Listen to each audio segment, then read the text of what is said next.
Hey guys, welcome to SheKnowsArsenal. My name is Jessica and I'm your host, and you can follow me on Twitter at @it'sJessinho. On today's post-match podcast, we're going to be talking about our 2-0 loss to Chelsea at the Emirates, and I've titled this show Expecting the Expected. I don't think any of us were particularly shocked about what we saw yesterday. I think most of us had pretty much, predicted a loss or a draw.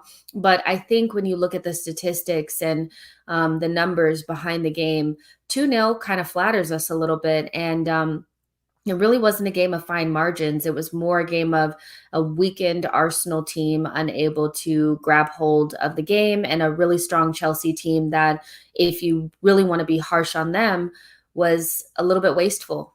When I looked at the numbers, I just thought to myself, they probably could have scored a lot more. And even though we had a couple of half chances here, maybe a Emile Smith-Rowe toe away from a goal, a Rob Holding missed header, it just didn't ever feel like we were going to score. So, we all know that we had missing players, but at the same time, having players missing doesn't really mean that, we couldn't have made adjustments during the game to make sure Reece James wasn't open twice to inevitably kill off the game 2-0 with an assist and a goal. So we'll talk about all of that. There's also been breaking news in the last couple of hours about Willian potentially moving to Corinthians. We'll talk about, failing fast with Willian. I think we can all say that this was a horrendous transfer that probably should have never happened. But if we could get him off the books or, out of the club one season after making the mistake, I do think that that is good. There's also reports about Lucas Torreira on his way to Fiorentina. There's conflicting reports whether or not it's an option or an obligation to buy, but ultimately, Torreira is just somebody that doesn't really want to be at Arsenal. It's not somebody that we want at Arsenal. So, if he's gone, he's gone. Hopefully he's happy, plays games, and we can sell him on. And then there's somebody else as well. Who am I forgetting? Said Kolasinac. We know that we're tearing up his contract. Essentially, he should be on his way out. And Eddie Nketiah, who a lot of people have been asking me over the last couple of days, where is he going? And I've said multiple times that Crystal Palace is interested. They are interested in him and Hudson Edouard. I think they have turned their attentions from Edouard and are looking at Eddie Nketiah. And we can talk about whether 10 million is a suitable fee for the under-21's top scorer. Somebody who is not getting playing time at Arsenal but is still English. So should we expect more? There's about 45 of you guys already watching on all platforms. Make sure you like the video and subscribe to the channel. And I'm going to go ahead and bring in my co-host for today, which is George. Hey, George. Hello, how are you? I'm good. I cannot complain.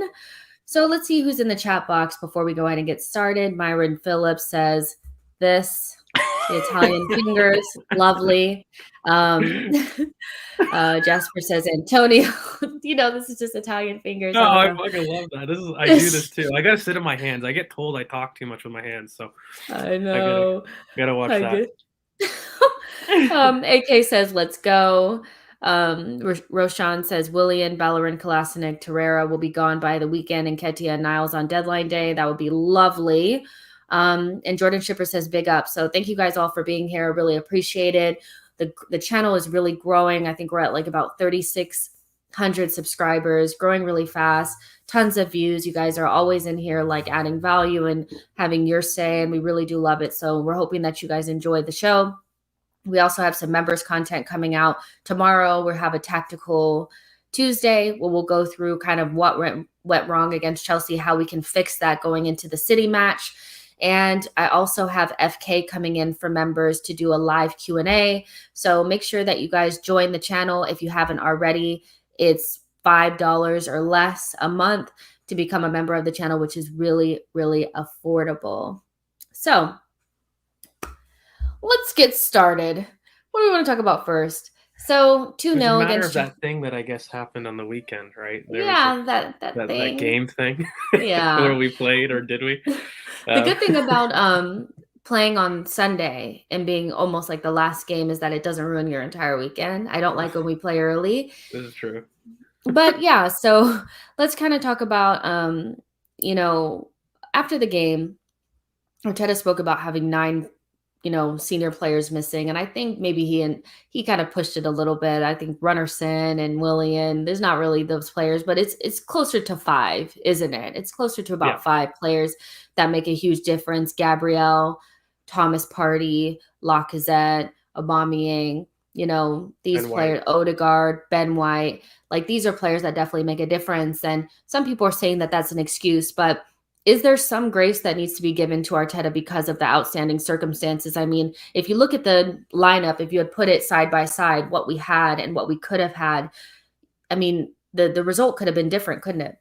I mean, they're night and day, just factually. I mean, how I kind of explained it to people without the emotion of the game was if you were to have a transfer of all we got was starting 11s and you told me that we got 5 starting 11s, would you have expected that to mesh? And it's the idea that for me, I think anything more than 3 is crippling to a squad, period. And I've always felt, and I talked about it kind of after the game, where I just wanted one technical leader in each zone of the pitch. And again, I hate to harp on that, but I don't think Xhaka is enough of a leader. In fact, I think Sambi is showing his ability to lead on his own, which is great. It's excellent, but there were some positional errors. When I actually had a chance to watch the game back, and there were some issues there in the midfield, especially with what Lukaku was doing, which I felt was a pretty basic movement, but we just weren't coping in terms of our spacing. And then, of course, I think in the front line, we had Saka, but I don't think he was fit, so he wasn't the Saka that we know. And I think if you had an Odegaard, I actually probably would have started Odegaard, seeing how kind of dead he was, and I'm sure we'll talk about it later. But I think any time that you've got 5, because I would say realistically you've got 5 players that absolutely come in. Like Odegaard is a starter for me, especially since he's been bought. So I think Arteta views him as such. I think Partey, Ben White, Gabriel, Aubameyang absolutely start. Maybe Lacazette, you could have a debate, but I'd argue he's up there at this point in terms of starting, certainly over Martinelli and Balogun. So I think by my estimates, that's what, 5, maybe 6 players debatably in terms of the starting 11. But I just don't want to get away from the fact that there was a tactical naivety to the setup. And I think you can be balanced in a sense where you can recognize, look, the game absolutely could have been different, but we also weren't set up the best way to optimize a win, however unlikely it may have been. Both can be true at the same time for me. And so, that's kind of where I stand. I do also think that some of the numbers are a little bit disingenuous when you do go back to look at some of the chances too, because a lot of our chances won't really count it. So, for example, I counted that Sambi pass that we didn't really do, which is horrible on XG, as a massive chance. In fact, if you watch back, it really is quite poor play. Like, he really is an open play. And Aubameyang was so sharp coming in off that substitute. Like, it required a little bit of a velvet touch. But for example, that's a really low XG, like extremely low. And for me, that's a very clear chance. Rob Holding, another quite low XG, but for me, that was a clear header. And when you watch back, he actually was unmarked. He was totally open in the box, and it was really, really poor play yet again.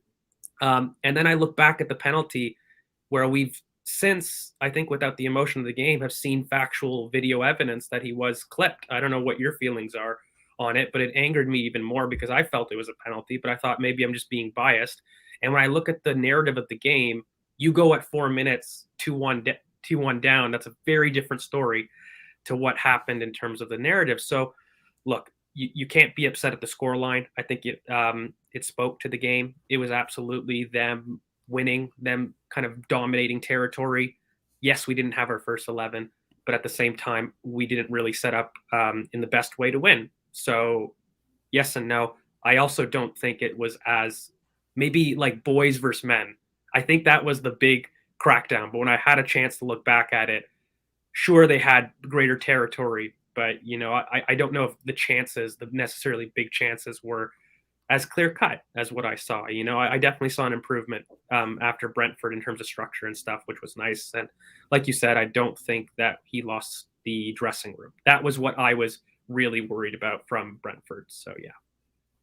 One thing that I did look at was just I'm actually surprised at how bad we were at dealing with Lukaku. That being said, I do know Lukaku is a physical specimen of a person. Like, this is not somebody that's going to be he's not going to be easy to deal with in the Premier League. I think people are going to adjust, but I do still feel like there was an opportunity there to double up on him, make sure that the ball into him from midfield wasn't so easy. I mean, some of the times that he dropped in to receive the ball, he was completely open and there was no pressure on the ball. And I just felt like that was just, if you wanted to make sure that you limited him, you had to do the basics, and we didn't do that. That's why I was really shocked that we went with a straight up flat back four, because I just kind of felt as though like that's an opportunity to gang up on him. Not gang up on him, but do a two people on him. And we just didn't do that. And we don't have the physical presence without Gabriel, even though I still think Gabriel would struggle. He struggled with Benteke. He struggled with Antonio, quite similar in the way that they play. They will bully you. So I was actually really shocked. But I think we can all kind of say, players were not available. Got to give him that. The team would have been so different with them, but that still doesn't account for the tactical naivety that he displayed in that game. And for me, I'm starting to get to the point where I'm like, okay, although we don't expect to win these games, no matter what, we still have to attempt to the best of our ability to get points from them, because especially at home. And I don't really think that we did that.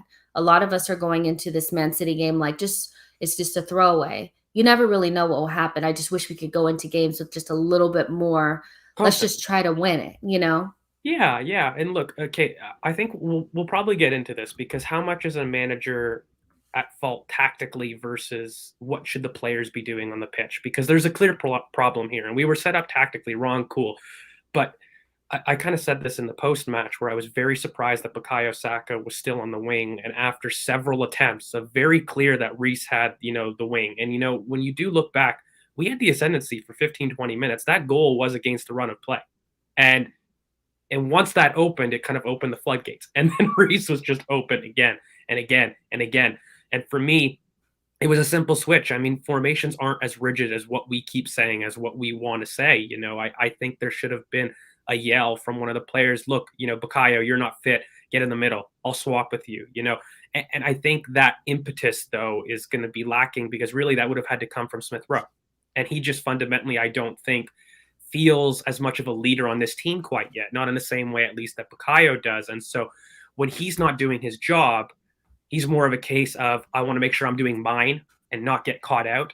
And look, I think the first goal is much worse than the second, ironically, where I feel like there was a lot of positional errors. In fact, when you do a still, you could probably put a blanket over about 4 Arsenal players, and it's just not good enough. And Lukaku's movement isn't special. I get that he's physical, and I get like it's great, but the movement isn't unique. In fact, the really unique movement is Mount.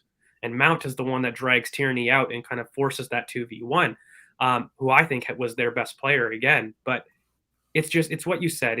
We knew it was coming. And I get that he also, at the same token, I want to give him his plaudits, right? Like, we aren't talking about a scrub. We're not talking about Danny Ings. Like, it is Lukaku, who arguably, on form is maybe the best 9 on the planet. Like, you could make an argument for it. And I get that. But like you said, Jess, I just don't think that we were just naive. And, I do think that Lukonga ball watched a bit, to a sense. And, I do think that, Granit wanted to press, and the communication between their lines wasn't great. And so that midfield wasn't secure. There were gaps all the way around. And I don't think when one person went, the other one stayed. Like, I noticed both went and vacated. And you can't do that. Now, look, you can say, look, they're young. Lukonga's young. They don't have a lot of time, partnerships, yada, yada. But yeah, I don't know. For me, it just felt like that movement shouldn't have caused the amount of trouble that it did. It really shouldn't have. And whether you have your second choice or not, you can choose to crash. And we've shown an ability to get away from tactics that are hurting us, even with second choices.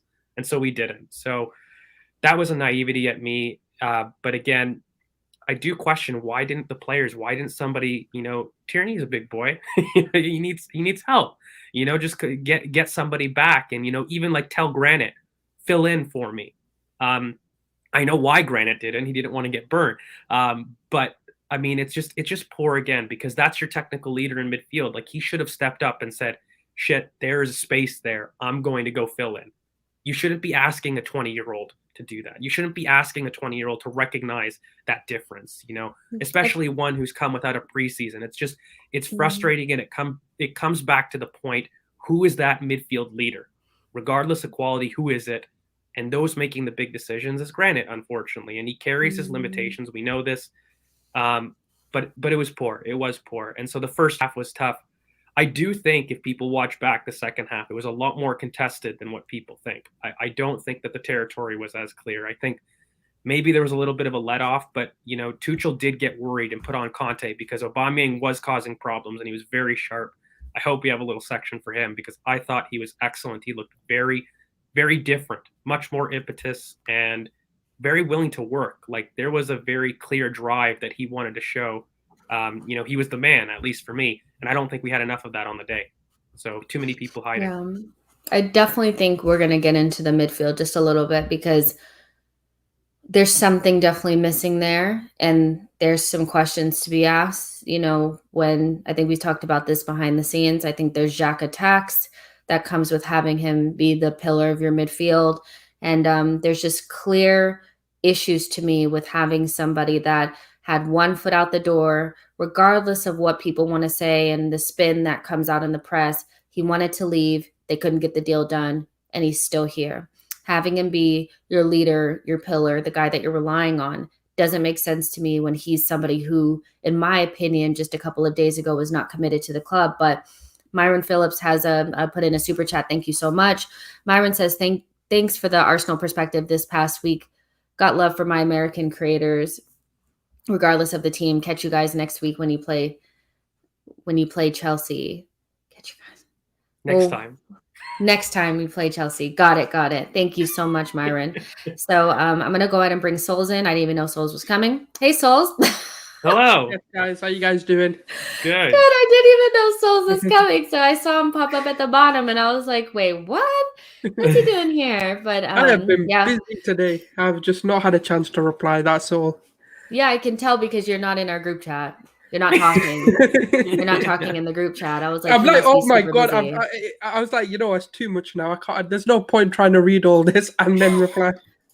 Yeah, but we're just kind of talking about, like, for me, like, we've already kind of spoken about Arteta got the tactics wrong. He definitely had players missing. We definitely expect better. We kind of talked about the defense not being ready, Tierney, Marie, all of that. But for me, the biggest glaring issue, because we knew we were going to have issues scoring. We knew that. You have 4 young players playing against a really good, solid defense.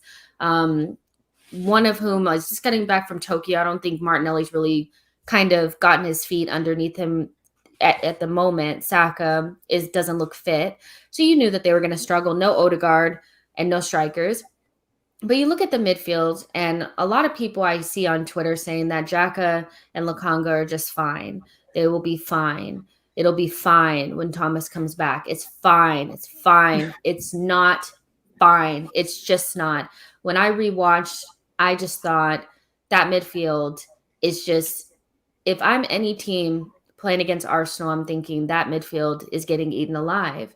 And what Chelsea did in preseason, which I thought was what every team is going to do, is just kick Thomas to death. That's essentially what Ruben Loftus-Cheek did because he was trying desperately to be important to that team. Idiot.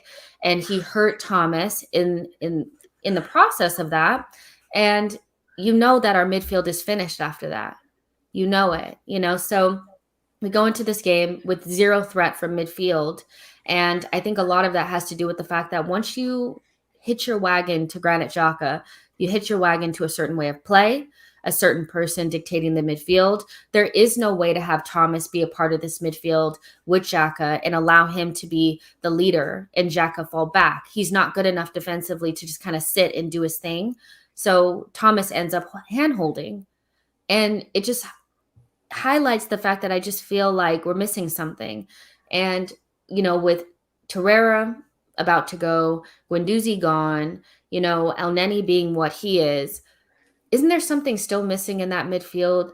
Wouldn't you, if you looked at what we saw yesterday, Souls, for you, would you feel like midfield is more important than like right back or striker? because that midfield to me is not a those options, although Thomas elevates it so much, with the knowing his fitness may not be up to scratch. Don't you feel like maybe we may need somebody else in there as well? Yeah, 100%. I think Xhaka limits the way you can play in terms of just he's not more. But I've always said it. Look, I don't think he's got the mobility to be in the Premier League. I don't doubt for a fact that if he went over to the Serie A or La Liga or a slower paced game where it's a bit more tactical and it's a bit more thought out, that he wouldn't succeed. But it's just in the Premier League, it is very fast paced. It's very intense. And if you can't match that, or if you don't have the athleticism to really be able to do that, it doesn't work. And the problem is people know that. They've known that for 5 seasons now, and they really target that left. And look at it, it was the left-hand side that got targeted, not the right. Why? Because they had Lokonga there who was constantly beating the press. He done it in pre-season, and he done it yesterday as well at times. And they're not going to keep doing it then, because again, but all right, Lokonga gets the ball. Can he beat this press 100%? And then he does a vertical pass, which they're scared of. So they're like, right, okay, let's keep switching it back to that left, onto our left-hand side, their right-hand side, and do it that way, because Xhaka doesn't have the mobility nor the athleticism to be able to get that ball, turn and pass as quick as Lokonga can, or beat the press. So I mean, we've been screaming for it, man. Basuma has to come in. It's just glaringly obvious that he is just the right profile, the right kind of player. And second to that, obviously you can bring Awar in. There are options, but the problem is this club, for some reason, doesn't want to do the here and now. And I don't get it, because I'm asking for one player to come in to be the here and now, and they're not willing to do that. So it's annoying, because we're going to get absolutely dominated in that midfield every single game, regardless of who we play. Yeah, it's one of those things where I keep coming back to it, because when I look at the midfield for the last 5 years, I just think it's just not good enough. And the signs have been there for years that the Premier League is moving to this way where, yeah, it was about kind of controlling the midfield, passing and stuff, but now it's a freaking track meet. It really, really is. And if you don't have world-class technical ability in your midfield, I think teams tend to think, well, bullying them a little bit and it's an even game, and I watch different midfields and I'm like, ain't nobody else building midfields like that around a left-footed, immobile player that likes to stat pad throughout the game. I mean, that's pretty much his default. Is when we get into difficult periods, he starts to pass quite safe. And I think it's to protect himself, and that's not really what we need. But George, for you, I know you're a big advocate for, not necessarily just power and pace, but more athleticism and sprinty bursts over 5 yards type midfielders. I mean, is it not needed? What is the ceiling of this midfield with what we have now? It can't possibly be a top 6 midfield. It can't. Well, no, look, it's twofold. I get a little bit angry because, Basuma, I think I hate to be down this political route, but a little bit racially scouted. He is technically very accomplished. And when you look at previous campaigns, especially for Lille, he wasn't just a destroyer just because Brighton have used him in that role. In fact, for Lille, he played the Thomas Partey role to quite good effect, achieving 89 progressive passing percentiles. And so this idea that, he's not technical is crazy to me. He absolutely is. And look, for me, it's twofold, right? So even when we were talking about our last tactical show, right, we recognize the importance of what Granit Xhaka provides in terms of progressive passing and moving the team forward. But one thing that we did recognize was, while we may have created chances that are objectively good, we don't do them frequent enough. So what's the issue for that? It's probably because we're not speeding the progression quick enough. We lack technical ability in the back line to really shuffle the ball through the thirds, get into the really opportune portions for the attackers to attack. And I think Xhaka is a big part of that. And for me, Basuma doesn't just secure your transitions, which he does. There is undoubtedly that extra level of control. There is. But he gets the ball to the attackers much quicker than Granit does. And that is just as bad as securing the transitions. Like we said, that sustaining attacking patterns is a simple formula. Final thirds, technical security, and transition control. So while Basuma does carry that, he does get the ball out. He does it very quick. There's no hesitancy to that play. And, every time that we hesitate, we have this ponderous U-shape kind of mentality where, okay, let's give it to Tierney and then he'll cross it in. I feel as though those overloads become a lot more like Chelsea. Do you guys know who really was kind of the underrated performer for me? Kovacic for them. Somebody that can go in quickly in the build-up, escape the press, and get it out to their wide players. Havertz really or Mount, good ball progressor. amazing. Excellent ball progressor. And he receives and he gets rid of it quickly. It's not like he's pondering, he's waiting, he's looking up. There's an impetus to his play. And I think impetus is just a kind of theme that I see us lack too often. This urgency to just get the ball going. And Basuma, he will do that for you. He's punchy. And look, Jess, I don't even think it needs to just be Basuma. We've talked about another name, Boubacar Kamara, in the same profile. Just get somebody in that mold if that's the way that you want to go. If you're going to be going as a halfway line defending team, this move of Xhaka, by the way, has to happen sooner. It doesn't help Xhaka the way that we're playing. And it's not fair because I feel as though that we as fans start to critique a player that it's not his fault. Like, it's not his fault that we're persisting with this. We didn't give him a contract enough that he's going to be the main guy.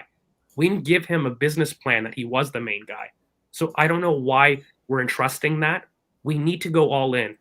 If you're going to go for a high line, we need to make that transition a lot sooner than later, because I'm really worried about what this team lacks without some more drive in the midfield. And, another point that I don't know if gets said a lot. Look, Thomas, I don't think he's injured. I hate characterizing people as injury prone, but when Thomas is out, Basuma can play as an 8.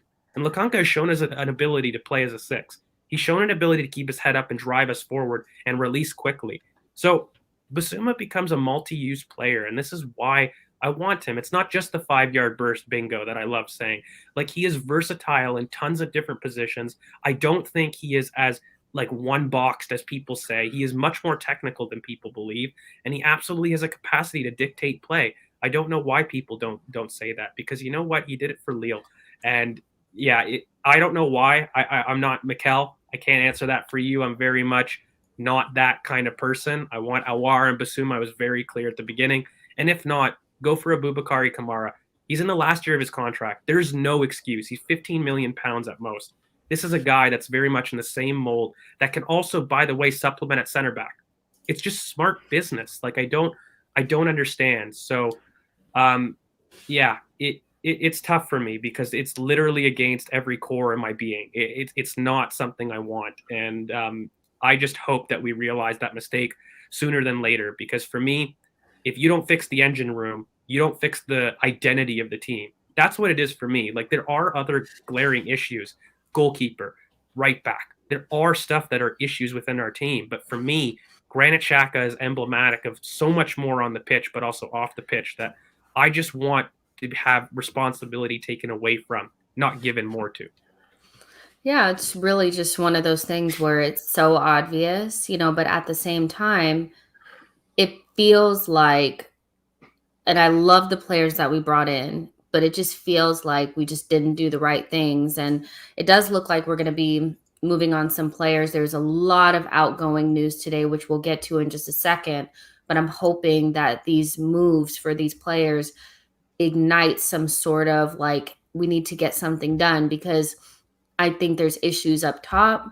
I think there's issues at right back. There's definitely issues in the midfield, but we're not going to be able to address all of it. And for me, I think a right back and a central midfielder of some sort need to come in. We had a little bit of a debate in our group chat about whether it should be Basuma or Aouar because of the introduction of Lukonga and the pretty obvious avoidance of Basuma. I think that they've made a decision that that's not the person that they want to go for, which is really unfortunate. But maybe somebody like an Aouar can come in, and that at least improves the technical quality in the team, gives you a player that can play in multiple positions, fits the project ethos per se, and is a player that Arteta clearly wanted last season why wouldn't he want him now? But it feels like we missed a trick. But I made a quick point too, in the group chat that I think is worth mentioning. And I showered all this praise on Basuma, but the one thing I said was a coach buys Basuma, but a manager buys Aouar. And the reason that I said that is because when you look at Aouar, his versatility and his ability to play in multiple positions means that long-term for the project, you can't buy a player that is restricted to short-term success. And fundamentally, Aouar can play in 3 different positions at a world-class level, and he's shown it at the highest stages of the game. He played as a pivot with Ndombele and battled the Centurions and dominated the game. Centurion Man City, not the one previously. He did the same thing as an 8 the following season. And so when you start to look at like what can he solve, can he play the Xhaka role? He can. He's shown it. He did it, and he did it to an elite level. But the issue is, I think Bissouma would solve way more of our problems now. It's just I feel that's a tougher deal to do.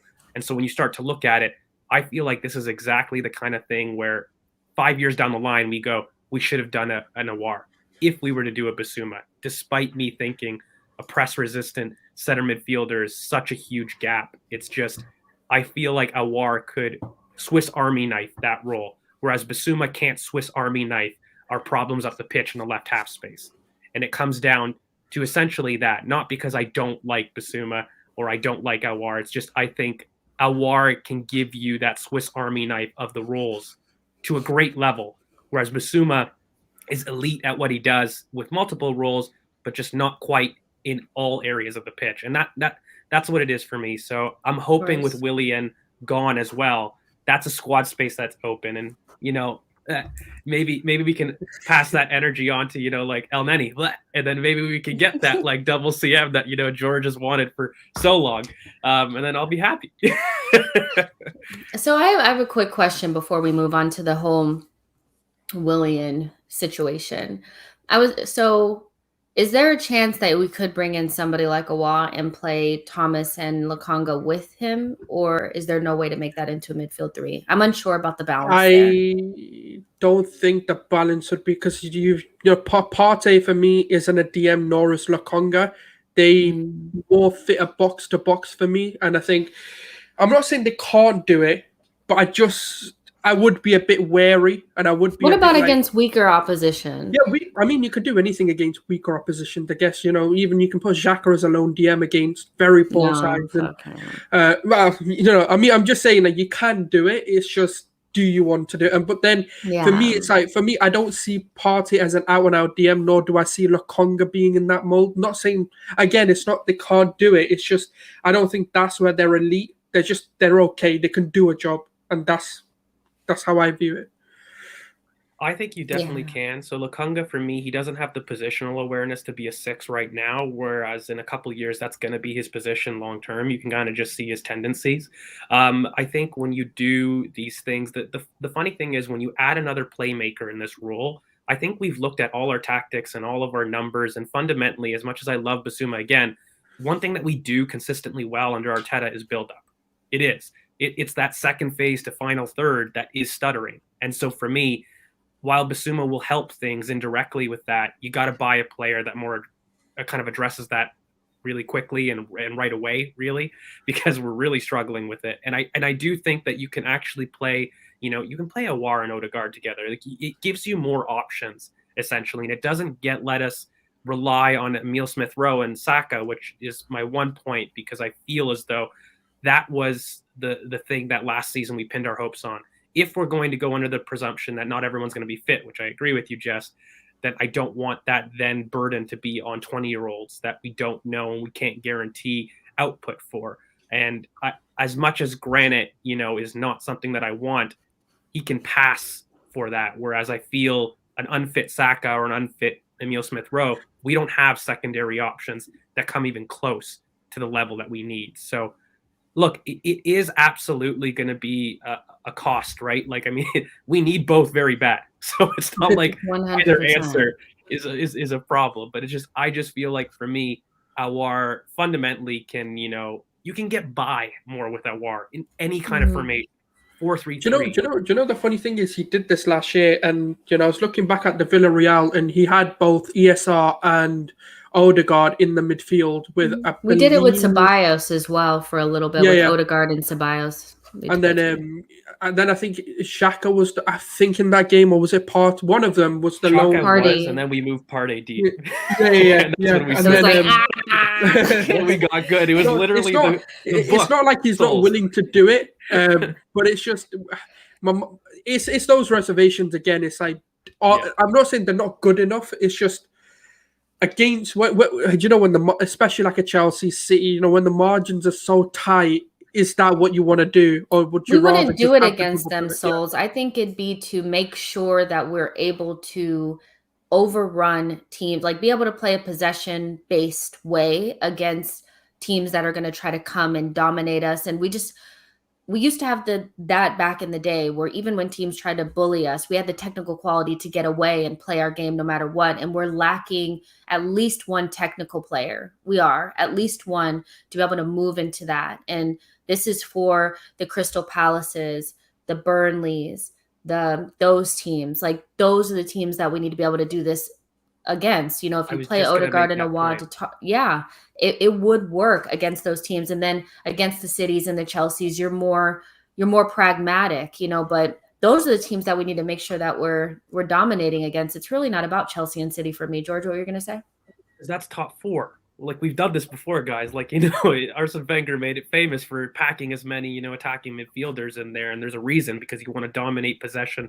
and territory and force teams back. Get your authority back, because these teams don't respect us anymore and they step to us. I can guarantee you add another technician in there and they start to step off. Technicians allow you to kind of step off, and dribblers that attack your system, that's what they do. And they give you jeopardy. And what really it comes down to is, what does Bissouma help you against? Does he really help you against those Crystal Palaces? Like, he does, but really the player that's really going to change those iffy games into more chance created, more frequent attacks is your Aouars. And so when you're going to make a draw, look, I need both. But at the end of the day, Bissouma will make me more competitive in top six clashes generally, while of course giving me more in other areas.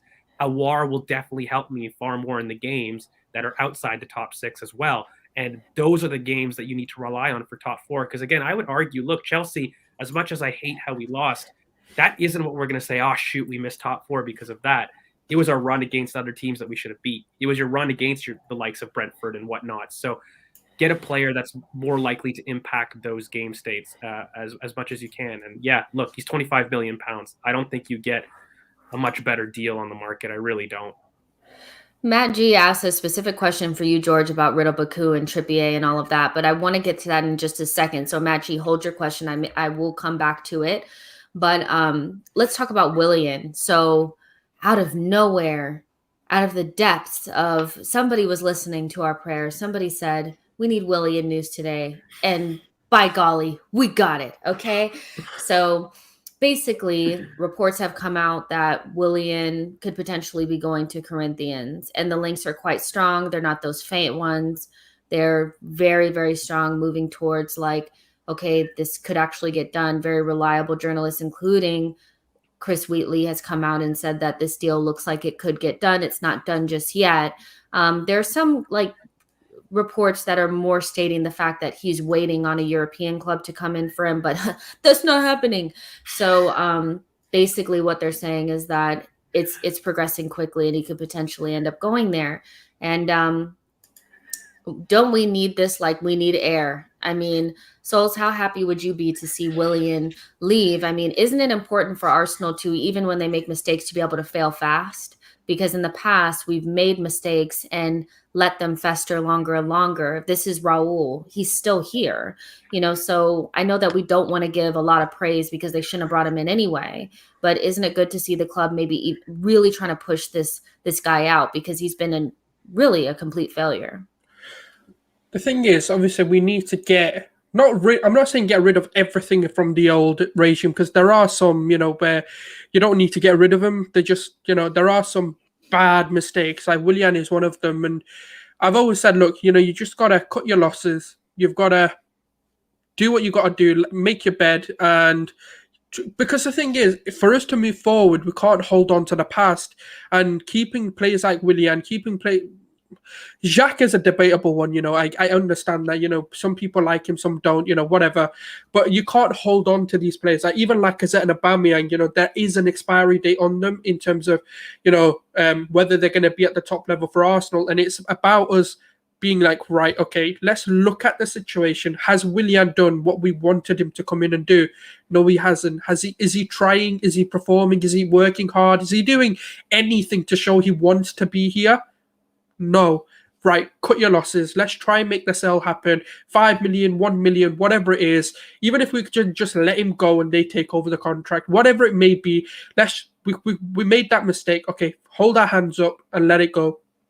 And that's just the position we're currently in. And I understand people's arguments when they say, but if you do that, it makes you look weak.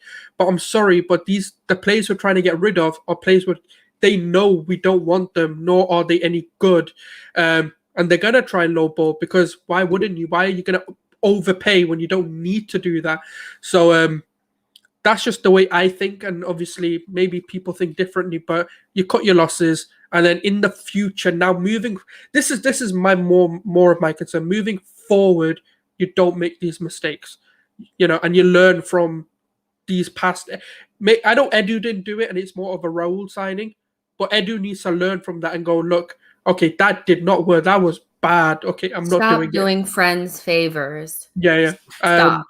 That's it, really, isn't it? Like, which we've done well to stop that part of our business, right? But I think you make a good point, Jess, about knowing when to cut your losses, because we don't, though, right? Like we don't know this. like it's not just that we make bad decisions; we hold on to them hoping that they turn right too often. And so I do think cutting so soon.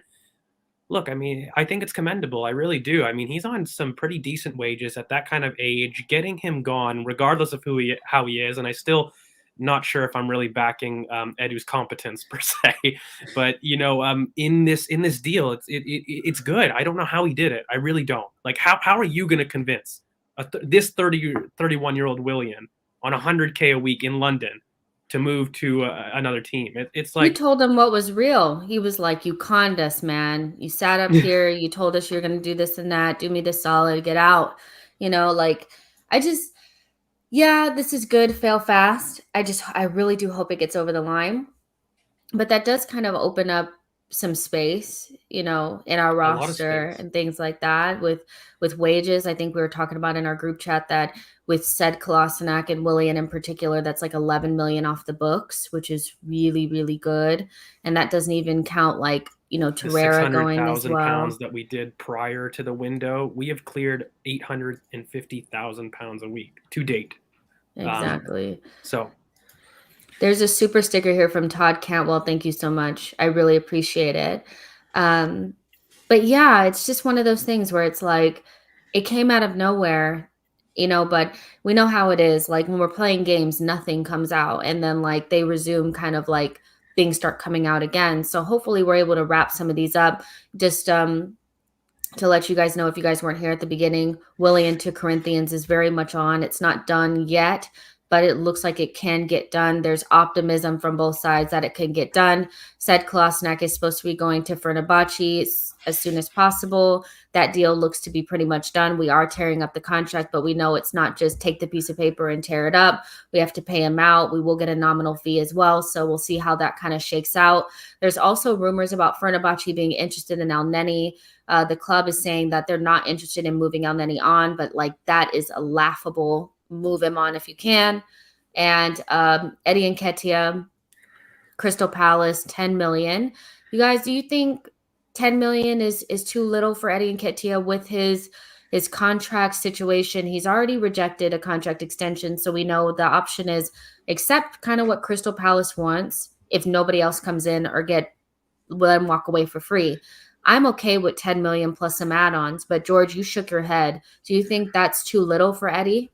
Yeah, 100%. I mean, they're taking the mick at that point. And it talks about, I'm going to be consistent. I didn't think it was a good deal 3-4 weeks ago, and I'm not going to do it now just because I know that we want sales. There's clearly interest in him. In fact, Brighton, it came out that he was floated in terms of a deal with White.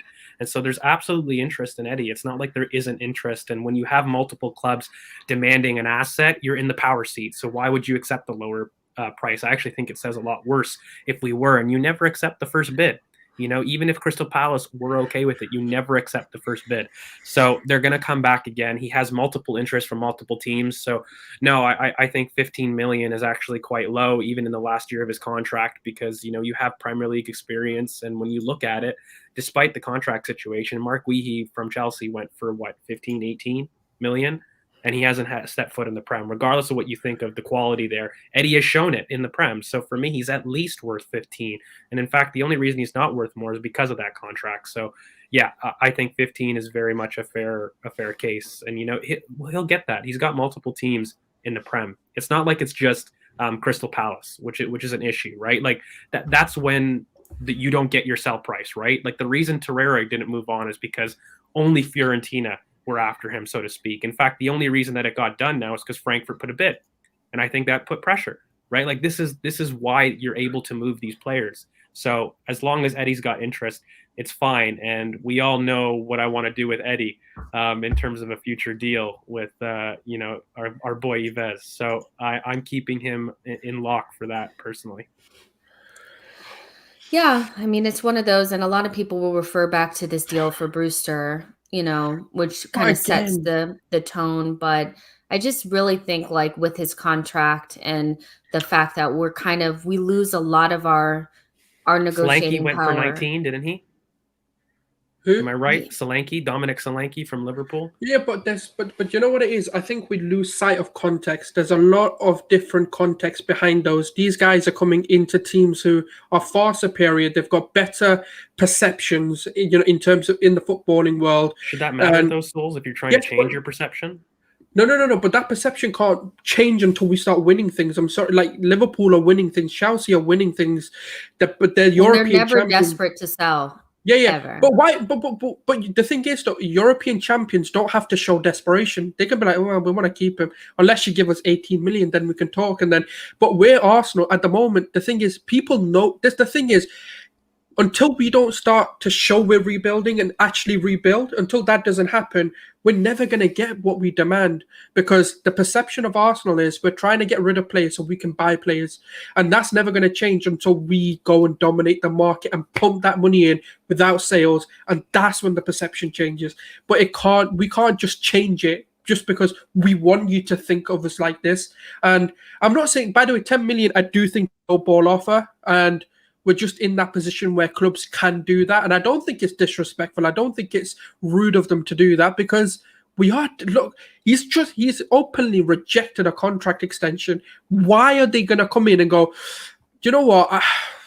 Yeah, let's go 30 million. Do you want it? No, they're going to come in at 10 and play with the waters a bit. And they're going to be like, all right, let's see if Arsenal bite. And the chances are we will bite because we're desperate to get rid. And that's my problem. And that perception doesn't change until we go and dominate the market.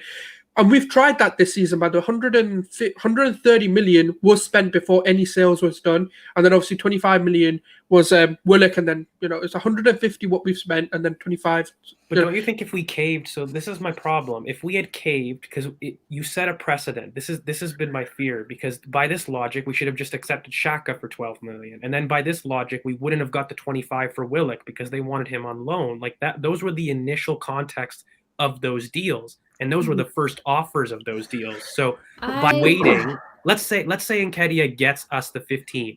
Would you not say that they were justified in holding out, in not accepting the first offer? But all right, but there's the flip side. What if they hold out and they don't get any offer, and they're like, oh, forget it, we don't even want to deal with it? There is. We're really dealing. To me, we're dealing with accept what Crystal Palace wants to sell him for, or wants to buy him for, or not get anything. That's the issue, is really his contract length. It's different. If he still had 2 years left, 3 years left, then it's different. And I think this really starts with the mismanagement of contracts at Arsenal that started with Raul and them. It's actually been an issue the entire time, where it seems like the young players start to fall through the cracks, and then before we know it, they don't have time left on their deal. I completely understand what you're saying about changing the narrative and setting a precedent for not selling certain players for, you know, whatever. I saw the idea that, like, if you start selling your starters, granted, for way under your asking price, you are setting a precedent for all your starters. But Eddie is like a third, fourth choice striker, you know, no time left on his deal. take it and leave. Like, he's different. Like, to me, it's different based on what they mean to your squad. And we're haggling over 5 million or whatever for somebody who didn't even play in the second half of the season. He was, we can't sell him. We can't sell him in January. He didn't even play. He might have gotten like 15 minutes. So for me, I'd take 10 million and some add-ons, to be honest. But I do take your point about and they are setting the coming back precedent. too, right? Like, they're coming back, and I think it's because, for me, the issue is it's not one team. I think I'd be more with you guys if it was like just Crystal Palace that was interested in Eddie. He's got clear interest from multiple clubs, so I feel like you have the leverage in that sense. But interest and actually wanting a player are two different things. But they did. You We can have be confirmed interested. that Brighton wanted him in the deal for Ben White, and we weren't going to do it at 10 million in a valuation. And in fact, we walked away from that deal. It was That is proposed. true. And so it wasn't like we have confirmed not just interest, but a bid of wanting him. But So that's where the players up. So maybe they don't actually have the physical. Well, they might have the money, but they don't want to spend the money. They rather maybe knock off 10 million from the I don't Ben know White if I deal. read it wrong, but I heard that we walked away from that we said no to that. Yeah, because Brighton we wanted it. were holding out for 20. We were holding out for 20, and they offered us 10 in the deal with Ben White, and we said no. Yes. No, but that's what I mean. Though. But that's because there's a player valuation there. They're gonna make money on this sale.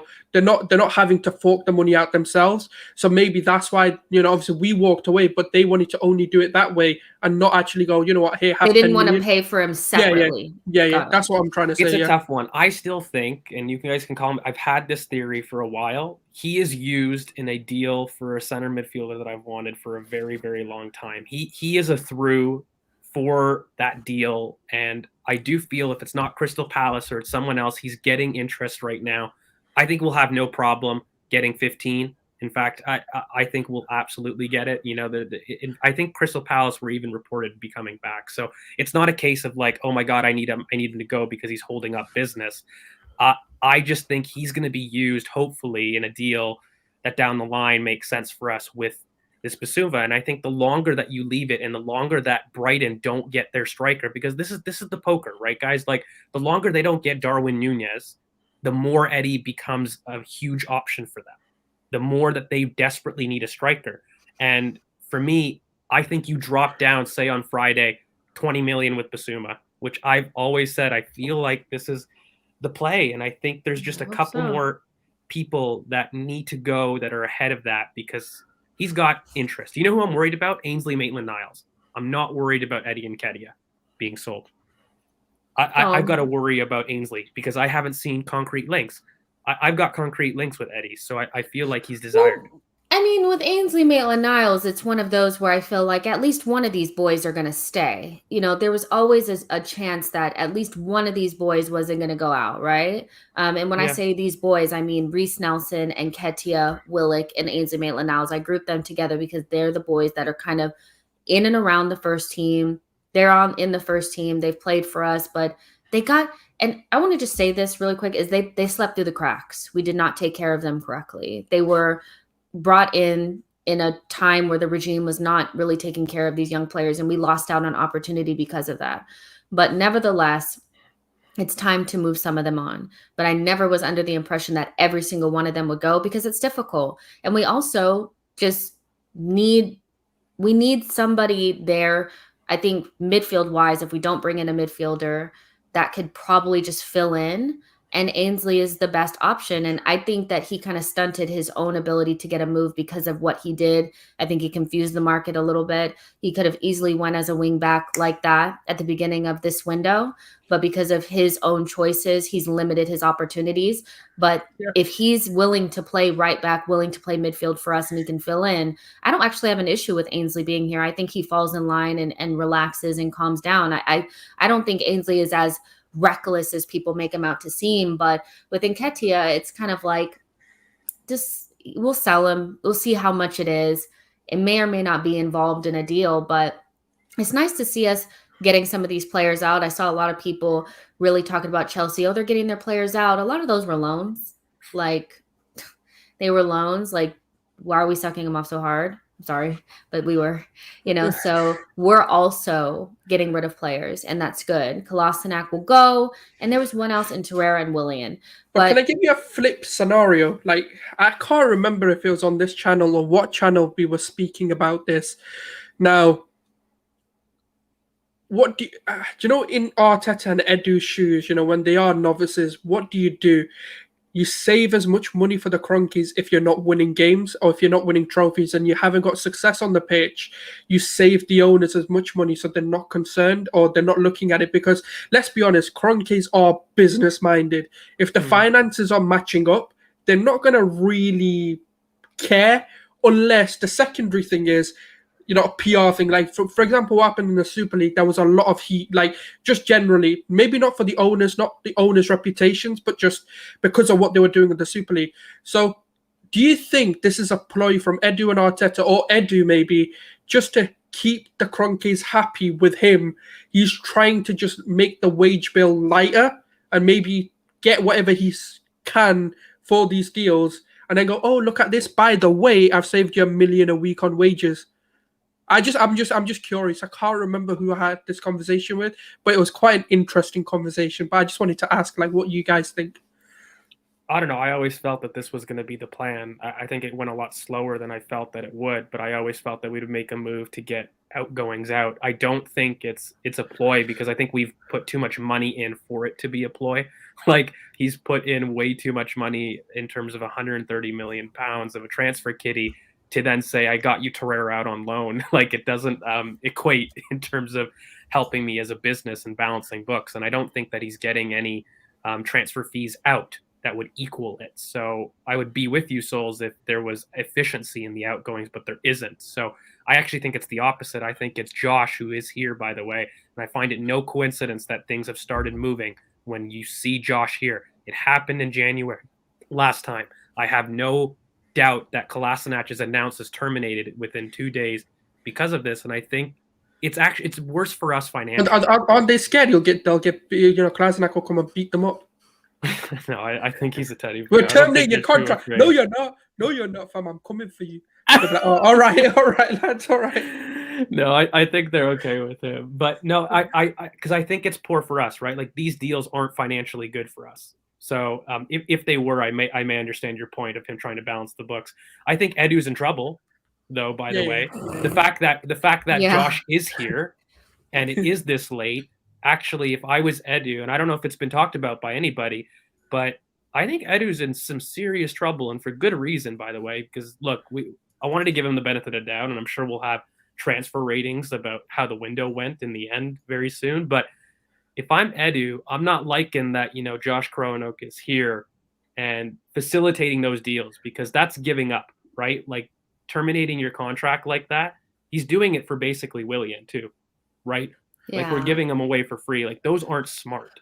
So yeah, I don't know. I mean, Edu, if anybody's sitting here thinking that anybody's saying that Edu has done a good job this window, I think the players, that it was clear what the strategy was in terms of profile, but in terms of value for money, priority, quickness, efficiency, a lot of those have not been great, so we'll talk about that, and we'll give like a very detailed grade based on not just did we plug all the holes and all that kind of stuff. It's like, he really messed up this window. Like, he really did, in my opinion, especially even if he were to still bring in a player or so, there's just more that we could have done and spread that money across different areas that we need to improve.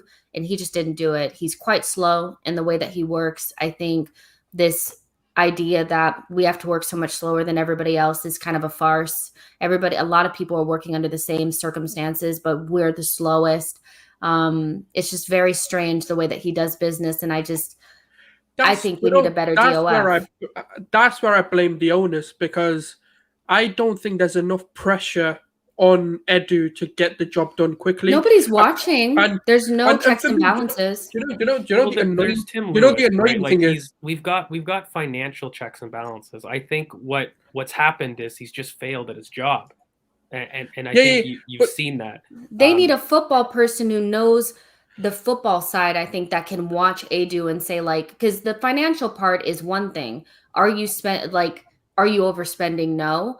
I just feel like we need a DOF who knows what they're doing, can do deals quickly, can find the best value for money. He doesn't do that. But the flip side to that is, I just don't think there's enough pressure from Josh or Stan. It looks like Josh is the one running the show, and he's actually the one pulling the strings. And obviously Stan is the one who's giving the money. And this is, Josh, you go do this project so that you get this management experience. Then come over and run the American projects for me. And for me, it's like, as soon as Josh has come, there's a bit more activity all of a sudden, and there's 2 weeks to go. Coincidence goals for me. And that's what I think. I think his presence being there is got Edu. Because I'm not saying don't go on holidays. I'm not saying don't have barbecues, by the way. But my point, when I get frustrated about it, it shows me that when your job is the busiest and most crucial point is transfer windows. And I understand, yes, you have to have a family life, but do that away from the window. Do that when the window's shut. And and I feel like there's no pressure to get results. And as soon as Josh has come, I think he's shat himself. And I think he's like, oh, flipping out. Because I think in January, he was told some words. He's like, yo, you need to fix up. And then I think Edu got relaxed again because he's like, oh, yeah, look, I'm getting a few deals done. And now Josh is in the building again. Josh is like, no, I don't, what you doing? I think he thinks he's doing way better than he actually is. I think he rates himself really highly. He's like, yeah, I got it. I'm good. Got that. I'm also cognizant, guys, that like those like army men who bust down the door. I bet Josh came into his office, bang. He's like, what are you doing, fam? What are you doing? Look, I'm also cognizant. I think we as fans, we're so into it that we sometimes lose the bird's eye view. Like, these deals aren't just like, oh shit, I better get started on, taking these guys out, something had to have changed, right? Like I said, there's been some movement. I think there's been some concession said, from Josh, screw the money, just get them out. Enough's enough. And I think his presence has absolutely funded that. In fact, once he came, I swear it was within 4 or 5 days that Mustafi, Kola, it got confirmed that we were going to be terminating his contract. So there's definitely pressure from above. And I do think that Edu's got some question marks. I think that brief today, by the way, which I don't think we've talked about from the club, that very clearly, Matt Law had some Conte, sides, but very clearly the club responded by saying, no, we're backing Mikel. And I actually saw this as a loss for Edu. I really think it would not surprise me 3-4 weeks after the transfer window, we start hearing rumors that Edu's gone, especially what's happened with his family. I think he's not happy. I think Josh coming and said, yeah, you're done. I'm not giving you this. And I'm okay with it. It's just, I really feel that Edu's in trouble. That's all I'll say. I want somebody else. But you can't fire him until the window's done. No. But that's what George said. He said 3 or 4 weeks after. And that's fine. And my whole thing with, everybody in your camp can't be inexperienced. We're already working with somebody who's learning on the job. We have players that are inexperienced as well. At every single level, we're working with people that don't know what they're doing. It's crazy. Vinay has no experience. Edu has no experience. Obviously, Arteta, we know he's a novice. And the problem is, you can't have that many novices. You have to have somewhere down the line someone who's an expert and the problem is, even if Edu's a novice, the problem I have with him, he knows the South American market, but the European market seems to be a myth to him. It seems like he doesn't know it exists. And I said it, if you want to do that, fine. But you've got to get someone who knows the European market, like an Overmars. I mean, Van der Sar's a stretch. We hired the wrong Invincible. We've got a very experienced director of football down at Ajax. He's doing a decent job, too. He's been doing it for years. It's just, it's so bad. You guys, that's what I mean. The director of football is more of an issue to me than Arteta. Yeah, he does want to come. Overmars has said, openly, he would take the Arsenal job if it was offered to him. And for me, Van der Sar as well. Hopefully, that'd be really good. But I don't know if Van der Sar would come though because of his loyalties to. Because he said he wants to go United, and he's openly offered to go United to take over. But obviously, they replaced Ed Woodward. I can't remember who they replaced him with, but yeah, he was supposed to be the one to go. By the way, I'm just ecstatic because I feel like this is one of the busiest days. We got this news blast back in June when we got all excited, right? And today there's 4 confirmed people that are very, very close to leaving. and we know about them with very confirmed links. Lucas Torreira's got his medical tomorrow, right? We know Willian is very, very close. Like, there's been a brief. Like, it's not maybe if ands or buts. There's 4 or 5 top-tier journalists that have said this. So that's pretty far along. Kolasinac, I guarantee you, that's very close. That's a termination issue. I never thought that was a sell. And, it's nice to see movement is all I'll say. I think we're going to get some answers to these windows. I feel like we've been projecting for so long. So many of these shows we project because that's what we can do. But we've got about a week. The bell is wrong. What did he do? The bell is back. It's the Syed Kolasinac thing, yeah. Why? What's going on here? Speaking of, is he gone? Oh, so basically he said that, the president or something has basically he said he wants Syed Kolasinac and that he's vital and they love him here and blah blah blah, but there's no negotiations. That's what he's basically said. I said something about El Neni. Oh, I don't know about the El Neni. I know about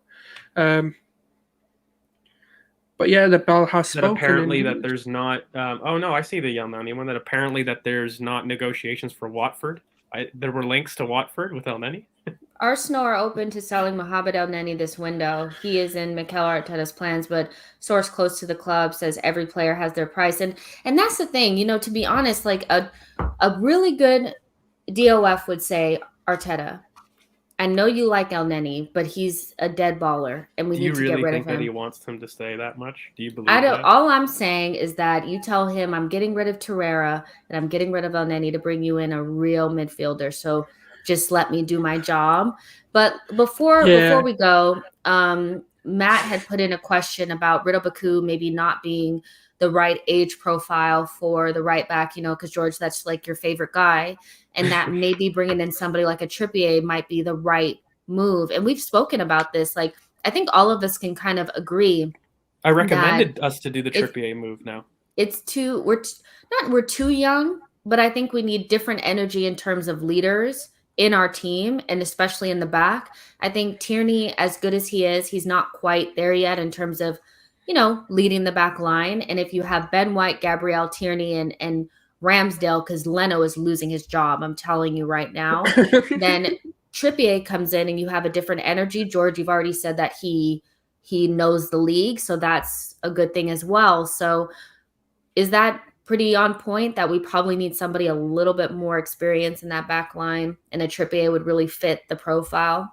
I mean, he's what I want to do, because I think Ridley Baku is somebody that I don't think we can afford, because he would be 40 to 50 million pounds minimum. And so that's something that I'm pushing to the following window. And in terms of a stopgap, I think he's the best stopgap on the market. I've said, I think it'd be great for Ben to have experience beside him at this point in a new team. And that experience that's homegrown, by the way, that knows the league, knows players. I think it's the perfect stopgap, really. He's an upgrade on all our right back options, and he does fulfill that crossing mentality. So in profile, it makes sense, right? And I still think with a 31-year-old, part of the issue is we've got a really exciting youngster coming up in Brook Norton-Cuffy, but he's just too young. He's like 17. So we've got this weird in-between where I think that Trippier would be an excellent stopgap. You recruit a Baku next summer. I'm still getting both. But then you can move on Cedric, right? Like, do we need a Cedric at that point? It's just about upgrading the players, like, at this point. So, yeah, I definitely think Trippier is a way forward. And I think it's a way to get rid of Bellerin too, right? Like, I am cognizant of that. I don't know how that swap deal is going to happen, but it seems to be pedaling. So that seems to be the play. Souls, would you be happy with Trippier coming in? And also, Atleti seemed to be quite stern on the fact that if we wanted to bring him in, like, as not a part of a swap deal, we'd have to trigger the release clause of 51 million. I mean, he is quite old. Not old, but he's advanced in age for a footballer. So what do you think about the release clause, using him in a swap deal for Bellerin, and just overall his profile? Do you like it or do you not? For 50 million, it is a bit... I'm a bit of a... But in terms of, obviously, if we look at who he is, and forget about the price for a second, because I feel like, we get bogged down with the details of things, and that's just, what you can always twist an arm and get that down a bit. And, they'll want a right back, because otherwise they won't have anyone. They've got literally Llorente playing there. And for me, it's like Trippier would be what we need, because unfortunately, as much as we love this young core of players that are coming through, and as much as, yes, they made an impact, you have to surround them with certain experiences.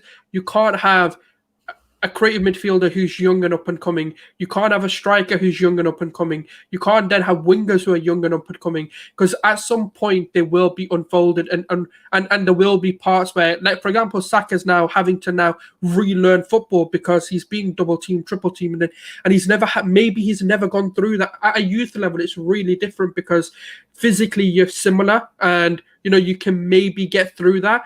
Whereas with obviously when you come to men's football, it's very different, because you've got like a developed 30-year-old coming at you with another 25 developed player, and Trippier would come in and at least break that mold and be like, okay, he is a leader, number one. He's very and maybe not trophy wise and his trophy cabinet and personal medals, but he's been at the top. He's been sort of World Cup, for example, he's been semi-final in the World Cup. Euros, he's been in, in the semi-final, the final, sorry, and a semi-final, to be fair. And Atletico has just won the league. Yes, he wasn't maybe the biggest feature point of that, but being in and around these sort of atmospheres and dressing rooms, it does grow a winner's mentality, and that mentality is so crucial for what we need, and it'll breed young players. And if we then did decide, for example, we wanted a Rydell Baku or a Max Aarons or whoever else we end up going for, having someone like a Trippier who's been there, done that, firstly demands respect, because no one's going to sit there and go, Trippier, why am I going to listen to him? Whereas with Bellerin now is that kind of player, you're like, why am I going to listen to you from you? You're dead at the moment. So I'm being real. Like, we think he's bad. What do you think players think? They're not going to want to learn from him when he's not favorited by the fans and he has lost his edge. So, well, yeah. But I'm looking at more recently. I think we need to diversify it, and yeah, he's perfect for that. Yeah, I think I would take Trippier. I think we need some veteran energy that's not Cedric. That's just that is a really bad deal. I mean, not from like a financial standpoint, but just of we can't even trust him to play standpoint. I mean, what was the point? But moving on, I guess people do want us to finish up by talking about the whole Conte thing, like you had said, but we kind of just touched on it, that maybe it's just from Conte's side of things. I wouldn't be surprised if Arsenal maybe asked Conte how much it would cost to get you over here. La, la, la, la. That's what people do.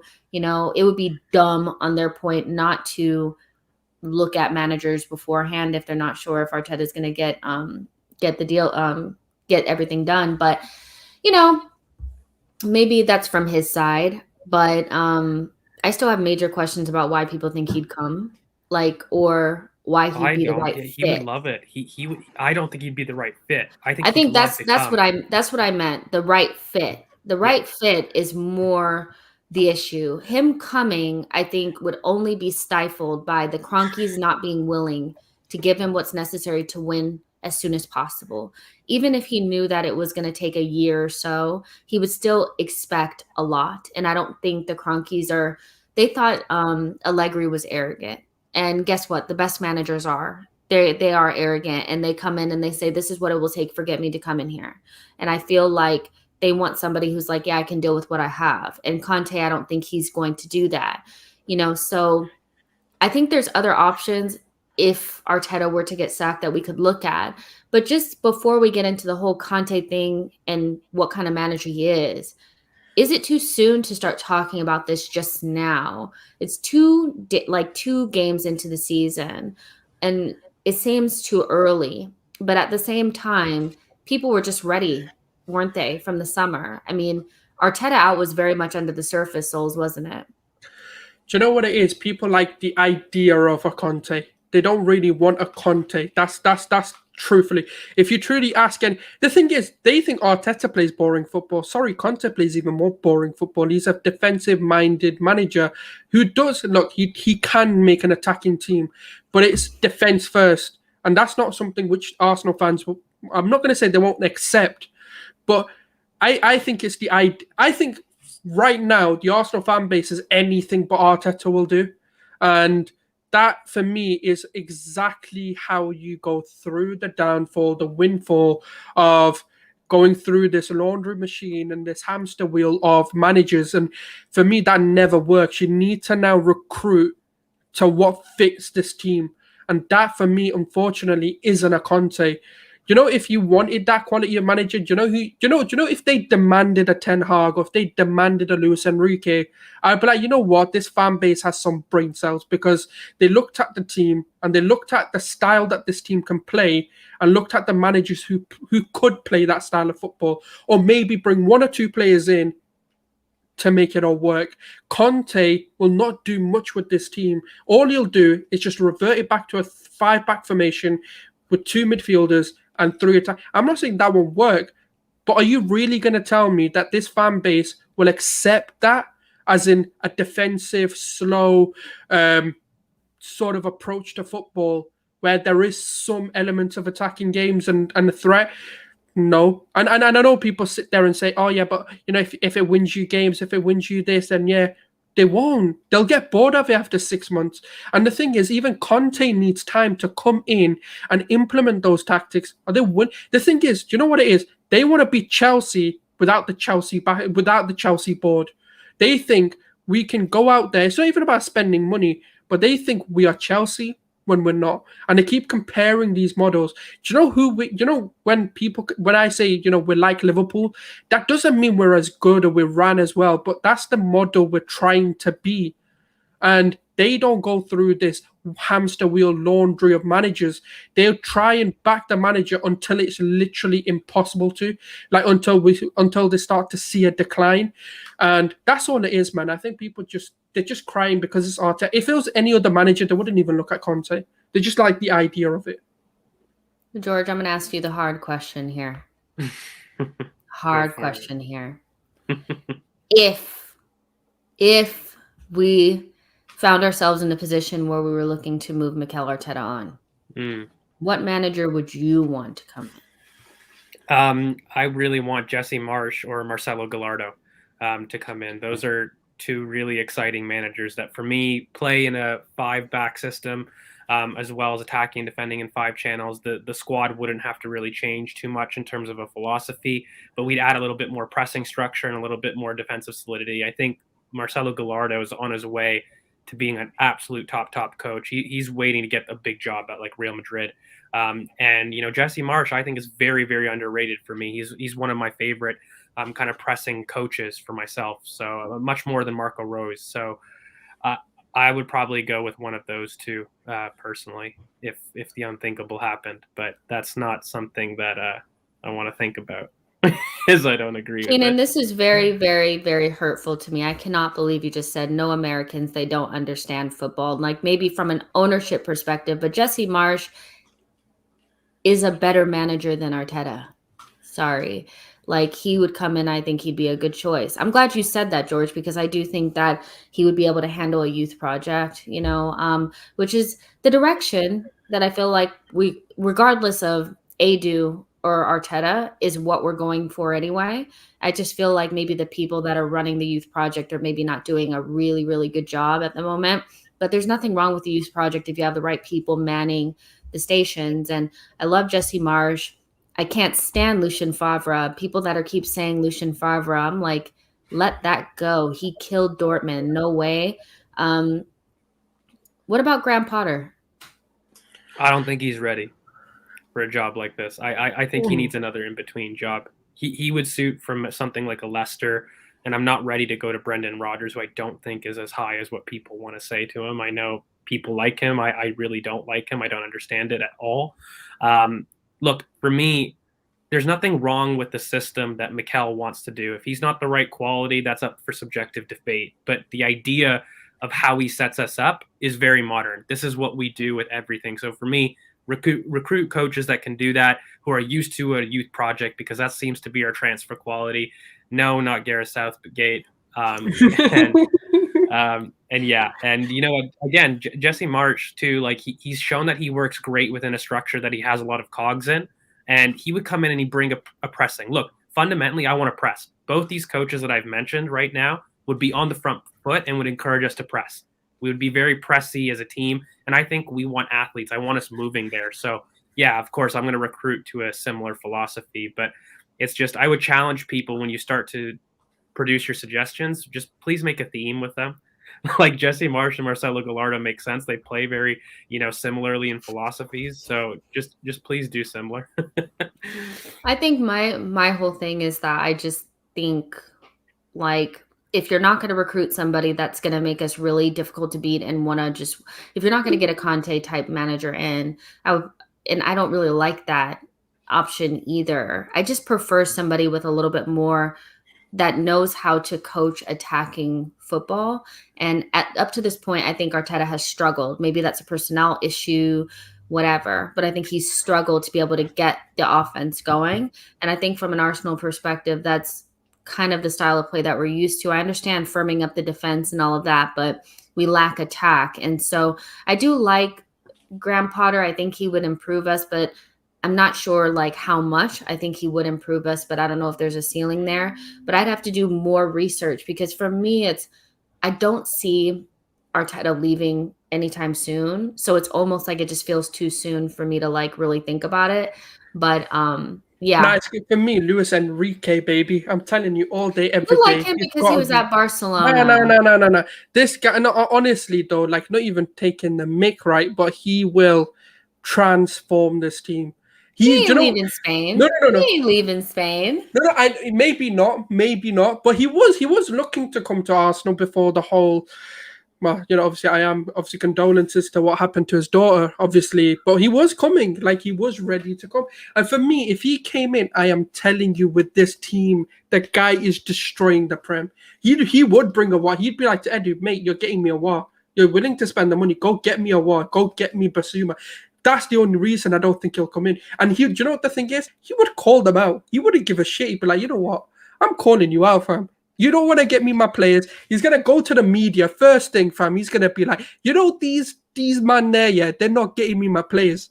He will ramp it, fam. He'd take the job, act like a yes man to get the job, and then just come and rampage. He'll just come and ramp it all. He'd be like, well, I asked for Basuma. Guess who they got me? Not Basuma. I don't know where Basuma's gone. Is he playing Where's Wally with Basuma? Like, he'll tell him straight. He's had an up and down career himself, those souls. For me, I want somebody that's on an upward trajectory, I think. And he did really well with the Spanish team. But before that, he was a little bit strange at Roma. There were some questionable.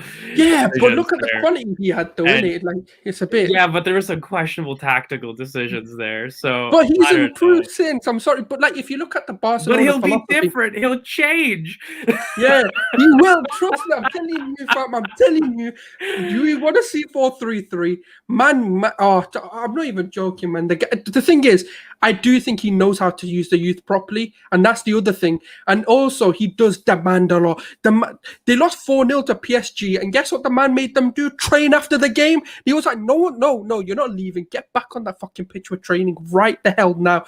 The man demands excellency, and that's why I think, and especially in his more recent managerial career, like when you look at Spain, he demands high standards. And for me, that's what we need. But yeah, there's a lot of managers, we can debate every manager, but for me, Enrique fits the profile so much. It's really difficult because I feel like for this fan base, in the stature of the club, people are going to want a name, they're going to want a name. I personally, I don't really know about names. Ten Hag. I want attacking football, somebody who's done a youth project before, who's worked with a DOF of standards. Those are my bare minimums. Attacking football, worked with a youth project before, so we know that they're not going to bin off our young players, but they can make them better. And, somebody that has some stature so people stand up straight when they walk into the room, but it doesn't necessarily have to be a Conte. That's why I kind of lead towards the Ten Hag type manager, but at the same time, like, I don't know, Imagine, right? Arteta goes get Sampoli as his assistant manager. Man would be sparking players out, Oh my goodness! Oh, people are talking about Bielsa. Oh no! I'm sorry. I have to rant now. Bielsa is the most overrated manager in world football. Come at me, fam. I'm going to say it again for people who didn't hear, or if they need to clean their airwork. Bielsa, yes, the Leeds manager. Why is George trying to get off camera while you say this? He's like, the most overrated manager. The man is all attack, no defense. Man's got all the chest, but no booty, fam. That is what he is. No back, all chest. So you know who I'm interested in is Galtier. Yeah, from Nice, who was at Lille before. Had a great season and is doing well with Nice now. I think Gasperini is excellent for Atlanta, but I also think how much of that is recruitment and how much of that is him. He's definitely got the most attacking football in Serie A, so I'd probably want to see it with another team just in case. But Galtier's done it with another team right now with Nice, and I can see them, and he's setting them up really well. So that's another coach that has shown that he can adapt his philosophy to another team. I'm just very cognizant of the job that's at stake if Arteta were to go, like the level that we would be at, right? Like this is why I really don't like discussing it, but I think people would have to get comfortable with us being very, very poor at that point, because that's now multiple managers with your philosophy about a young upcoming philosophy. We chewed him out. What other kind of coaching philosophy do you want to go for? Because we've kind of tried both ends of the spectrum. The experienced guy who guaranteed trophies, and Emery, who played negative football but should have guaranteed you trophies, didn't work out. The young manager who was an unknown gem, he could be, didn't work out. So now you're kind of looking at what? Do we go middle of the pack? Someone that's like kind of upwards on a trajectory that we know a little bit about? It just seems very united to me, and I think there's a reason that they've not been able to hit the heights that they have. So I really think we need to have a longer conversation about this, because I think this is one of the few things that we're going to disagree about. I really don't think sacking the manager is as deep as people are making it out to Luis Enrique comes into the realm. Edu is the first one out. Yeah, Josh Kroenke would be he would have to move to the Emirates, because man would be like, I want my players, fam, or I'm going to the media. Josh would be on it. He'd be like, right, boss, whatever you say, here's the hit. He'd get the black card. He'd be like, hey, go spend the money. I'm telling you, I'm not ramping, fam. The man would demand it. If it gets to the point where we think Arteta is going to leave, we'll have a whole podcast about sacking managers and what's the damage that could be done and all that kind of stuff. But for now, Arteta's here. He has at least 5 more games to get it together. So we'll see what happens. We're going to end it there. There's about 161 of you guys watching on all platforms. Thank you so much for being here. Like the video, subscribe to the channel. Consider becoming a member of the channel. The link is pinned in the chat box. We'll be back tomorrow with a member stream for Tactics Tuesday. And then we have tons of content coming. I think I'm going to try to do a match preview before the West Brom game, and then instant reaction. And then we go into previews for the Man City game and then all that. So tons of content coming your way. And we'll see you guys in the next one. Bye, guys.